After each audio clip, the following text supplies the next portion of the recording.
Okay, welcome listeners to our next iteration of our Learn International's podcast, Coffee with Cow. For those who don't know, Cow is our lovable mascot here. And let's see if we can, yeah, I think you get the idea. A very well-traveled cow and very culturally adept, I think. Travels the world and with students and staff and what have you. And the purpose of this podcast was born out of the COVID crisis, and what we wanted to do was to speak to various different stakeholders within the international education industry to learn about how the crisis has affected themselves personally, their office, their university, their students, what's happening now, and what they're thinking the new normal will look like.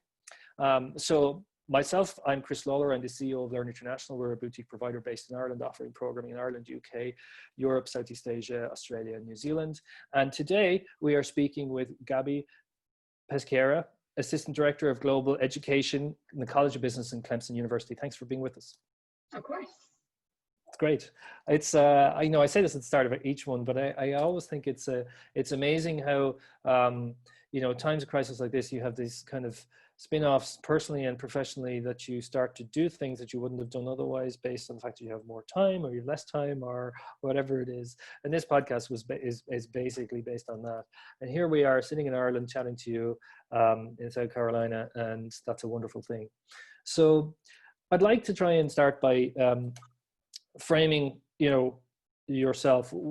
Where did you come from? How did you start to get involved in international education, and how did you come to Clemson? I know that you did your undergrad in Kalamazoo up in Michigan, and then went on from there to Western Michigan, and then down to multiple different institutions in the region that you're in now. So you've walked quite a path through many different institutions. So kind of talk us through that, and was it something that you were gravitated towards, or did, like many people in international education, did you just kind of wake up one day and go, oh gosh, here I am, and this is a wonderful career? Sure. Well, first of all, I need to start with my roots, and my family, both my parents are from Peru, and so they immigrated to the United States before I was born, and so I always had that bicultural upbringing between the Peruvian culture, the U.S. culture, and so living in another culture always fascinated me. I always felt that living as a Peruvian American, that I was not quite American, not quite Peruvian. If I went back to Peru to visit my family, they would always call me the cousin that was gringa. And so I never quite fit in there. And so once I went to undergrad at Kalamazoo College and decided I really wanted to study abroad, I knew I wanted to go someplace in Latin America. And so I chose Valparaiso, Chile, because I wanted to get to know better my roots and to see what exactly Latin American culture is like firsthand, not just from living that bicultural experience in the US. So that really opened my eyes, I think, with a lot of people in international education, opened my eyes to what a study abroad experience can impact and have on a student. And so once I graduated from Kalamazoo College, I had no idea what I wanted to do, and I was fortunate to get an internship in our education abroad office. And so I fell into the career and realized it's a career path. I didn't realize that was actually a career that people could have. And so from there, I kind of just fell in love with the career. And it's interesting. I never imagined myself moving to the South, honestly. I always thought I would stay in the Midwest. A job opportunity opened up at University of South Carolina, and I moved down here about 10 years ago. And so since then, I've bounced around to different institutions and landed at Clemson University about 3 years ago, actually. And so it's amazing that I've been able to experience not just what it's like to be a Midwesterner, but then a Midwesterner in South Carolina that also has its own cultural differences and intricacies that are interesting to live in as well. What's the how do you compare your experience at Clemson to the other universities? What is it like working there? That's a good question. So since I've been at South Carolina, I've always worked at other public institutions. And so I would say with Clemson, it's a large family feel. They always state, once you are part of Clemson, you're part of the Clemson family. And so since I've been there, I've been able to make connections with people that that make me feel like I am part of the Clemson family, even though I did not go to undergrad there. I wasn't raised in Clemson. I'm not a graduate. I haven't been living there. I haven't been part of the community for 30 plus years, like some other individuals. So I found that's much more of a familial feel than in other institutions I've been in. Hmm. Yeah, that's really interesting. I think that makes a difference, particularly in the States where, moving state to state is such a part of life for so many people, particularly in international education. And there can be certain institutions, particularly large state institutions, where it feels like you're kind of diving into an ocean, and even just that institutional based knowledge set that you need to be able to function in your role can be difficult if there isn't that family feel around. So that's nice to see. Have you been involved in any of the football there? I'm sure it's quite a huge football school. Just a little bit. I would say I actually have not been to a game yet, unfortunately. It is hard to get tickets, and especially since we have such a large notoriety. So we do support the team. We watch every game that we can from our TV, but I've yet to go to a game. I need to do that. I'm a little embarrassed to mention that. Yeah. One of those things that I remember I went to a Gators game a couple of years ago, and I've been once or twice since then when I visit, and it's really something that, if you're European, it's on the scale of professional soccer teams, but it's a college team, and we just don't have a comparison. And I find that really fascinating because of the pageantry to it, and the 150 band members coming onto the pitch and or the field, should I say. So anyway, listen, I digress.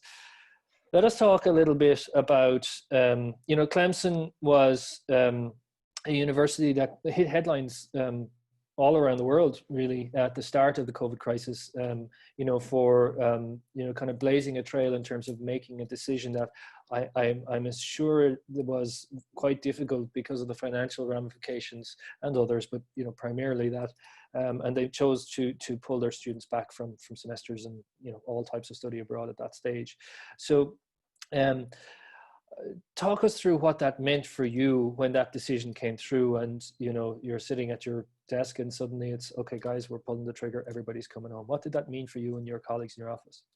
Oh, absolutely, yeah. So the first response that came down was that we were going to pull all students from Italy. That is after, obviously, we pulled students from China and South Korea. Once Italy came, it was, okay, all hands on deck. We're working hours during the weekend to make sure that we get communication out to those Italy students.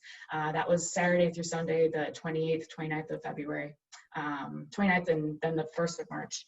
Then Monday came and we were in a briefing, and our associate provost, told us, well, this response we were going to talk about was initially going to be for Italy students, but now the decision is that all of our students are going to be pulled, all from all of Europe, all of Asia, Australia, Latin America, everyone.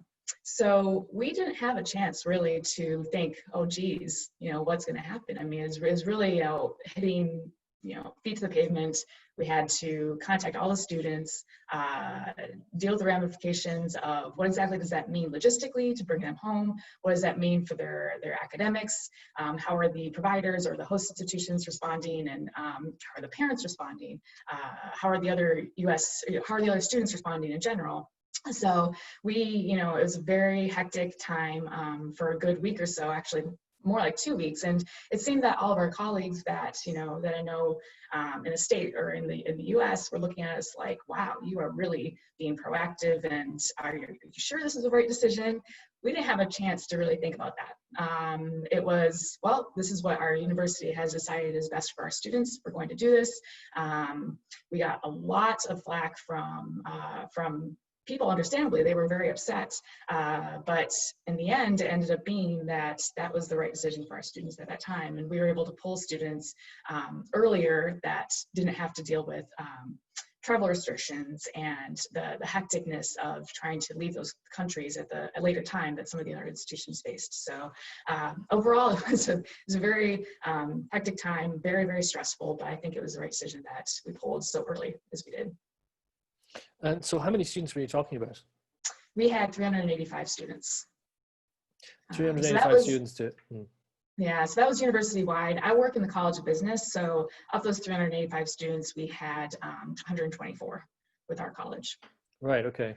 And are you one-person office, or do you have colleagues as well? Yeah, so our office is actually comprised of both the global engagement side as well as career and professional development. So within global engagement, it's myself and an advisor. Right, okay. So yeah, you had your work cut out for you at that Yeah, stage. but however, you know, the beautiful thing about this really was it was not just those of us that work in international education who had to step forward and help. We had advisors on our team, on our college that helped. Our associate dean was very active as well. This was his sole job for those 2 weeks, as well as other individuals in our college that had to come together and give us support. And so it was not just placed on the two of us, but it was really about a team of 13 within our college that came together. We had daily briefings to talk about the changes and what had happened and the responses and how we needed to talk to students and parents. And it ended up being quite a huge response that I did not anticipate, having such collaboration and familiarness that we experienced in college level. And was that team of 13, was that established set against a recognized and crisis management or crisis protocol that is already set in place within the university, or was it something that was needed to be pulled together and said, well, we're just going to do what makes sense to us?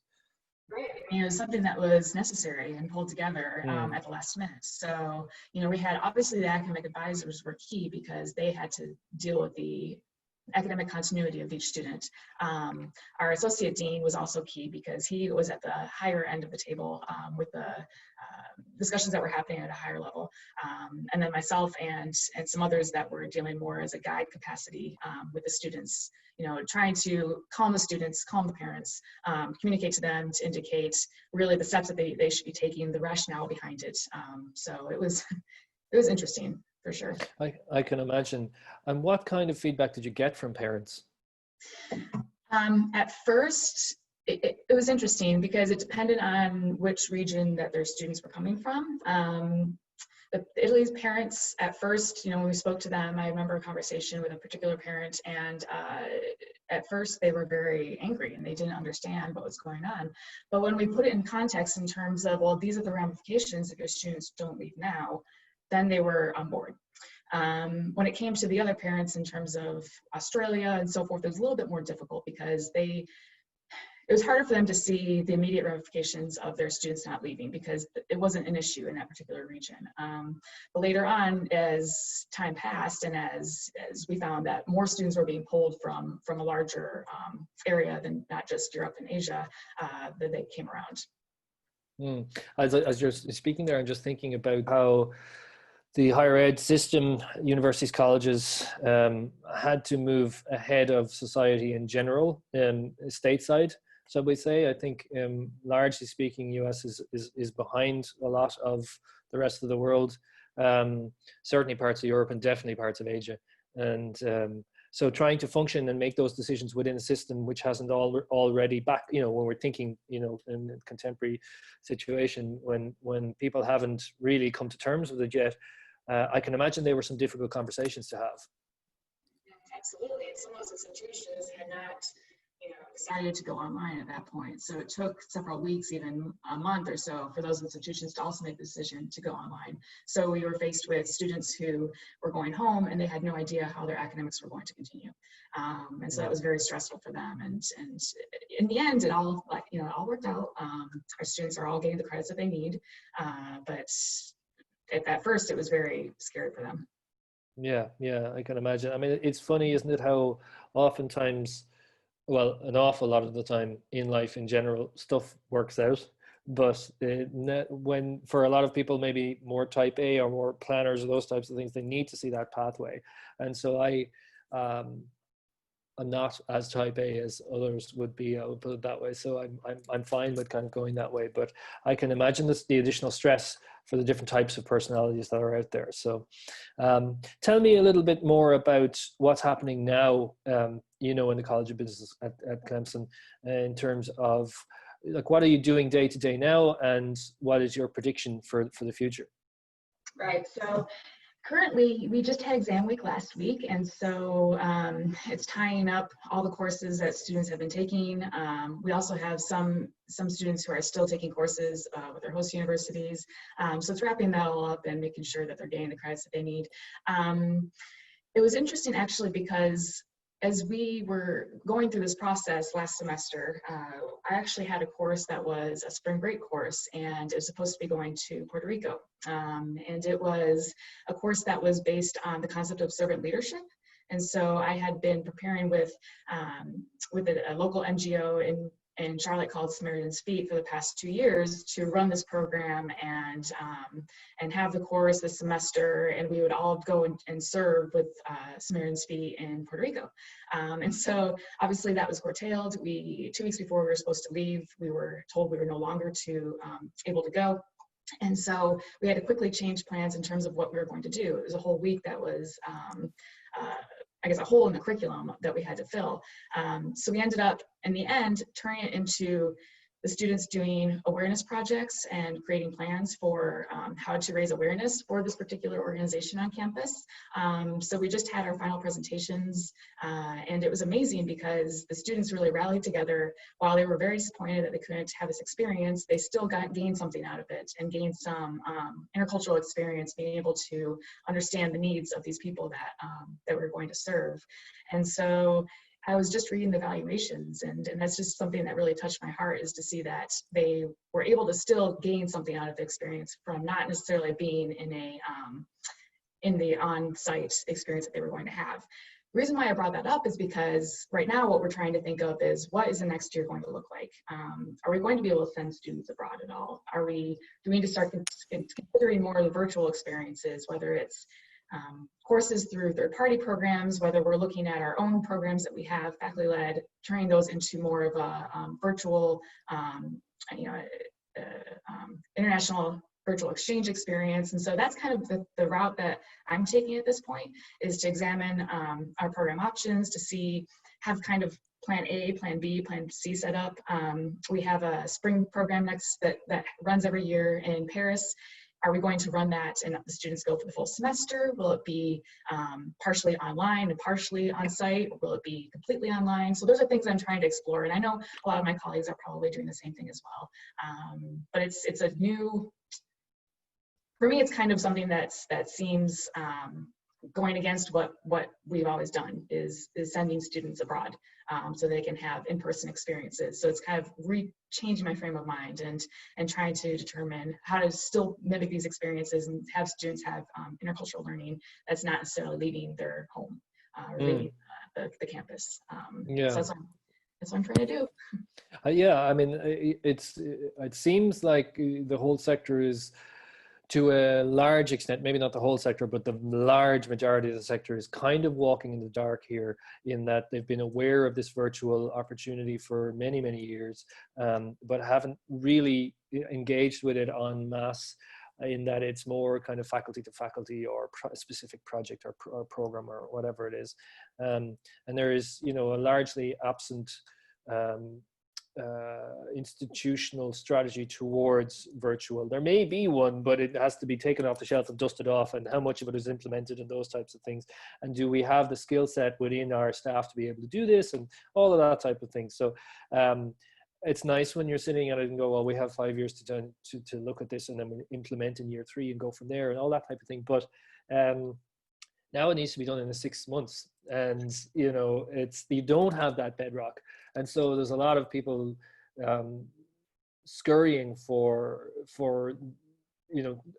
the options that are out there. Is it plug and go? Is it internal? And those types of things. So, has there been much virtual in Clemson before? Is there a bedrock of knowledge and capability within the staff in the College of Business?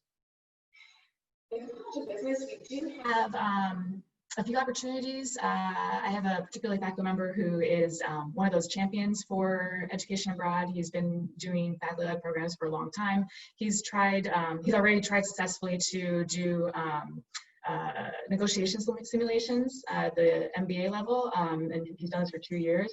Other than that, we haven't had very much. So that's something that within the College of Business that we really need to ramp up. And that's something that I've kind of been in the back of my head wanting to do, but you know, it's hasn't taken precedence. So I do know that university-wide, however, that has been a push, and some colleges have done better than others. So that's just something that we need to really take head on and develop in the next year. Yeah, yeah, I can imagine. I like the idea of the plan ABC in terms of, what's covering your bases in terms of what's achievable relative to whatever the restrictions are in place when you go into that recruitment cycle and those types of things. So that's great. I mean, to my mind, some form of hybrid is going to be where it's at probably from here on out. What that looks like, who knows? Tell us a little bit about, personally, how has COVID, affected your life and your work and those types of things? That's a great question. When I look back to when we first started working remotely, and that was mid-March, I'm sure most people have been, that first week was really rough. I have, 2 children. One is about to turn 2. I have a 12-year-old. I had a dog. I had another child named my husband. And so it was all of us trying to work together, figure out routine, who's going to be working at what point, who's going to be watching the 2-year-old. And it was really, really stressful. I think since then we've gotten into a better routine. And I find that it's really been a chance for me to take a pause and be able to notice the little things in what is happening with my family. From, what new things are the 2-year-old learning? What is she starting to say? What are her expressions and things that we couldn't see on a daily basis, honestly, when it was the daily grind of drop her off at daycare, pick her up, cook, put her in bed. The older one, I would have to say, is a little bit more challenging. She's really missing her friends. She is in that preteen stage where she challenges us a lot.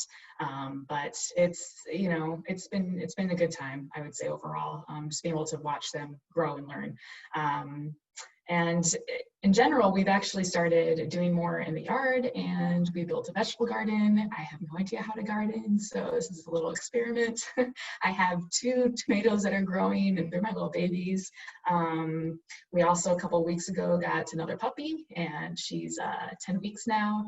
And so that's been fun. And while she's not housebroken yet, it's definitely been, she's brought a lot of joy into our family. So those are some things that we're trying to do to keep more present and figure out, not to go stir crazy, basically being home all the time.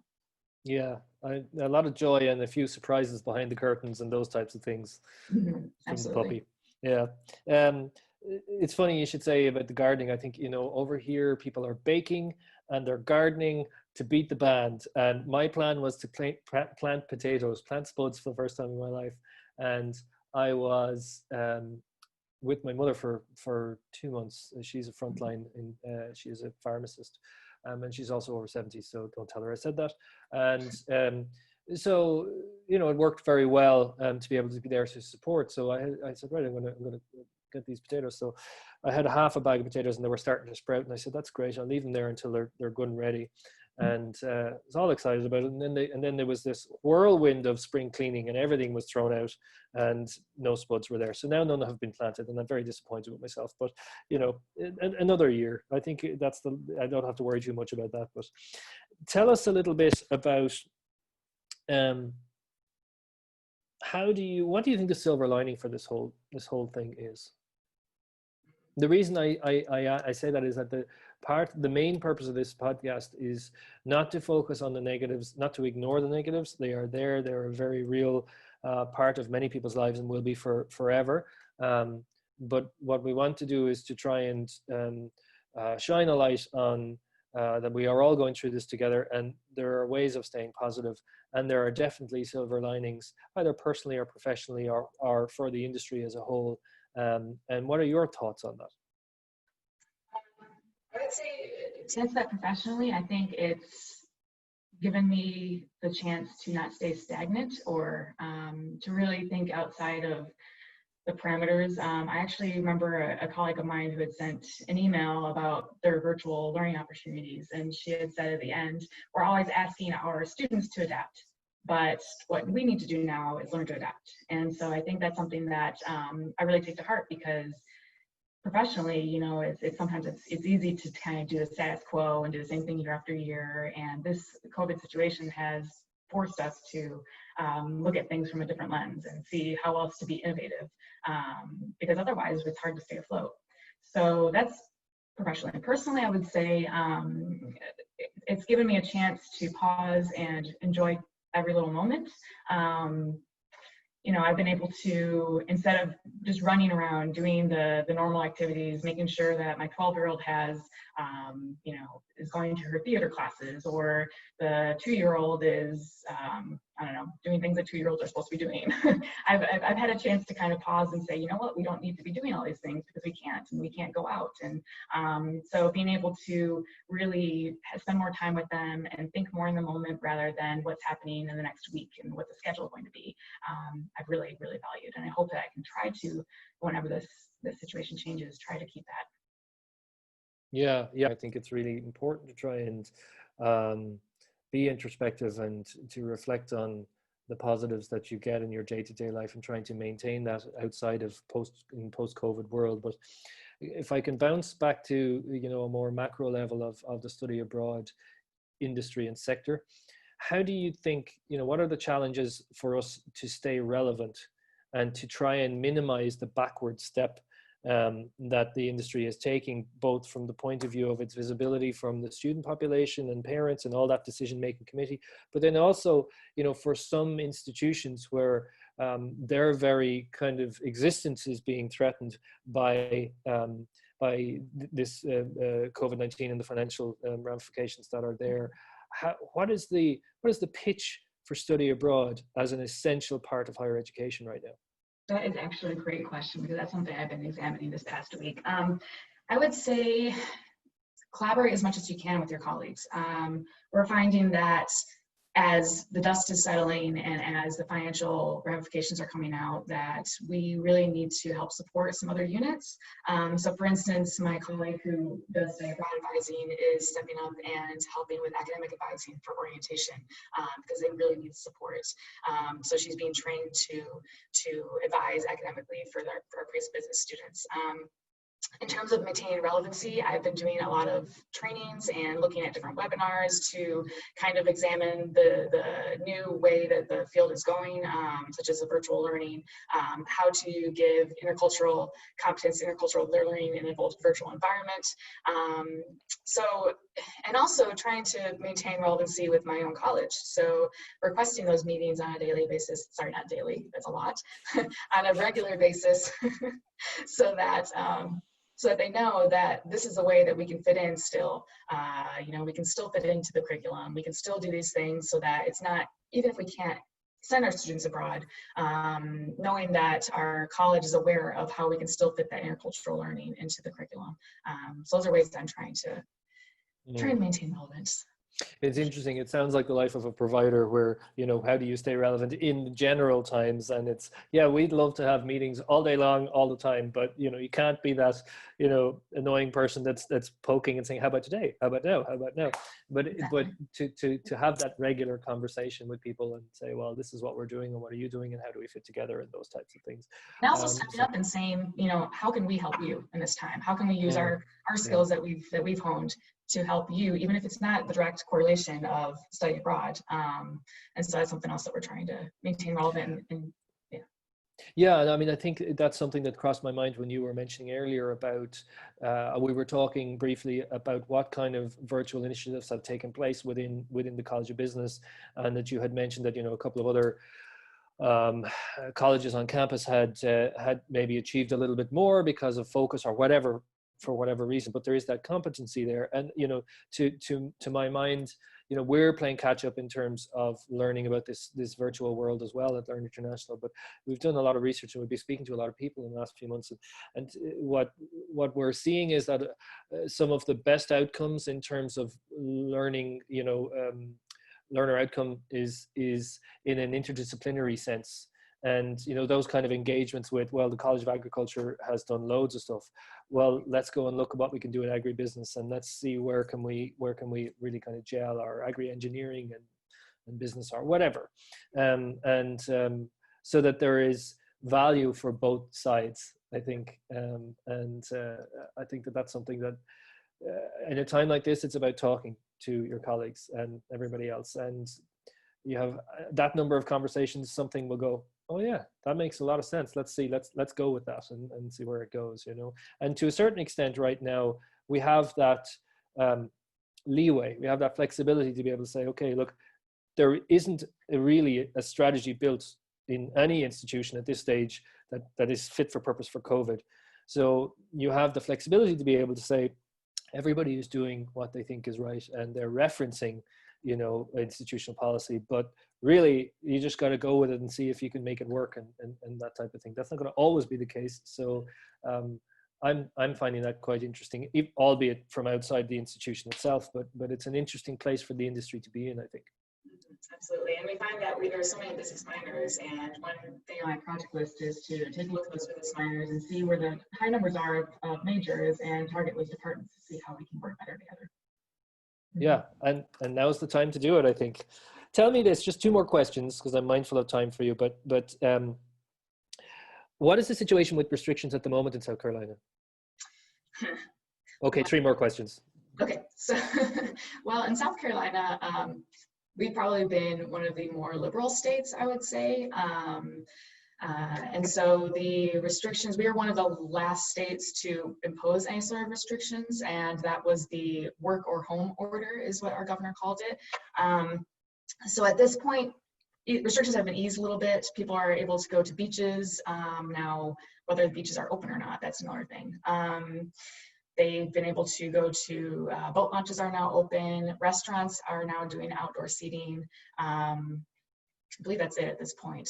So I would say it is disappointing to see these things opening up when I personally feel like the situation isn't improving that greatly. I also find that there's a study done with basically rating the different states. South Carolina did not do so hot. We've got one of the worst ratings because people are not maintaining social distancing. They're not wearing masks as the preventative measures. So we just stay at home, and I started doing grocery pickup, for instance, or anything that I need to buy, I pick up instead of going to stores. And but overall, it's been interesting, this state. I think it's been a little frustrating in my opinion. Yeah. Okay. I think I would agree with you there from a level of ignorance, but from what you've said, I would agree with you. Tell me, what is it that you will do once restrictions are fully lifted? What's the one thing you're going, I cannot wait to do this? I cannot wait probably to take my little one to the park. Yeah. That's so simple, isn't it? Because it's funny, because I would have thought we were in a we're in a fairly strict restrictive regime at the moment, but it's still a possibility to do that. I mean, maybe it's a possibility in South Carolina, as you say, but you're just choosing not to, and I applaud you for that. Yeah, it's the simple things that I've thought as we've been talking through various podcasts with people. When you're asking them, it's not the lavish lifestyle type stuff that you're looking for. It's just the day to day. I want to be able to go down and have a pint in my local pub, or I want to do this, that, and the other. It's not get on a plane and go to Antarctica and do that trip of a lifetime. So I think that's one of the things that I'm certainly trying to focus on, is what I want to take out of this is not those grandiose, so we can do that now. It's more, let's have a more level life, better work-life balance, those types of things, which I think is great. What superpower would you have? That is a good question. What's kind of funny is my daughter just popped her head in. What superpower should I have? Can you hear her? Yeah. I'm trying to think. I feel like the superpower, maybe reading minds. Reading minds. That's a good one. Oh, that's you can tell her that we haven't had that one yet, and this is like the 20th podcast. Yeah, that's a really good one. Reading minds, that would be a good one. But actually, I just thought of one. So my father, who has been sending a lot of articles on COVID, and he lives in Peru now. He moved back to Peru. He actually sent an article stating that llamas there's a study doing that they are looking to see if llamas have antibodies to help with COVID, to help COVID patients. So I would say maybe if I had a superpower, I would be a llama that had the proper antibodies to give to COVID patients to help speed up their recovery. How about that? Does that work? That has got to take top spot at this stage. I mean, that is really, to be fair, I didn't allow somebody to do a COVID related one last week, but this isn't a democracy, and I think that's great. So that's brilliant. Okay. I'll definitely accept that as an answer. That's wonderful. I'm mindful of time, as I said again. I'm sorry we've rushed through, but it's been really great chatting to you. You know, we've talked so much about, you know, your past and what's happening in Clemson, and you know, your thoughts on COVID personally and professionally and those types of things. It's just been very beneficial. It's like breath of fresh air, I think. I hope that the listeners also feel the same way. I also hope that they have heard a few things, you know, either some I don't want to say hacks, but some ideas that are ongoing and are able to kind of implement, or at least will feel that we can have a discussion to put a comment below once they've listened. That's the idea of this podcast, is just to share. How are we all doing? Personally, professionally, what are we all doing professionally, and can we give some ideas that are going to be able to play out on other people's campuses and those types of things. So for now, Gaby, I'd like to say thanks so much for being with us. To the listeners, I would really like to thank you again for tuning in to Coffee with Cow. Please tune in again next week when we have somebody else from somewhere else in the world who's involved in international education, giving us their thoughts on COVID-19 and what the new normal will look like, and probably many other tangents along the way. So thanks very much for being with us. And until next week, stay home, stay safe, and be kind. Thank you, Chris. I appreciate the time. It was fun talking to you.